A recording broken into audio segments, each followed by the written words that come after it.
నిజంగా దీన్ని చూడగానే మీకేమనిపించింది? ఖచ్చితంగా కమెంట్ చేయండి. ఇదేంటో బ్రెడ్ హల్వా లాగుంది. కాదు, కాదు, కాదు. కలాకండ్ లాగుందే అనుకుంటున్నారు కదా! అయితే మీరు పప్పులో కాలేసినట్టే. ఇది నా కుకింగ్ హిస్టరీలోనే ఒక ఘోర పరాజయం అనమాట. ఎప్పుడు నేను ఇంత అట్టర్ ఫ్లాప్ ఫేస్ చేయలేదు. ఫస్ట్ టైం ఇంత అట్టర్ ఫ్లాప్ అయిపోయింది నా వంటకం. ఏంటో అసలు నేను ఎక్కడ మిస్టేక్ చేశానో కూడా నాకే అర్థం కావట్లేదు. మీరే ప్రాసెస్ అంతా చూడండి. మంచిగా గోధుమ పిండి ఒక కప్పు, షుగర్ పౌడర్ ఒక కప్పు, అందులోనే ఒక 2 స్పూన్స్ నెయ్యి వేసాను. అది మంచిగా మిక్స్ చేసుకొని ఆ తర్వాత చపాతీ పిండిలా కలిపేసి చపాతీలాగా పామేసుకొని మనకి నచ్చిన షేప్స్ కట్ చేసుకొని అవి డీప్ ఫ్రై చేయాలి. ఇది నేను ఒక రీల్లో చూసి చేశాననమాట. ఆ షేప్స్ కట్ చేసిందాక బాగానే ఉంది. ఆయిల్లో వెయ్యగానే వేసిన బిస్కెట్స్ వేసినట్టు కాకుండా బిస్కెట్స్ పౌడర్ అయిపోయినాయి.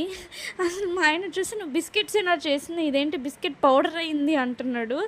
ఎంత చెండాలంగా ఉన్నాయో. ఎక్కడ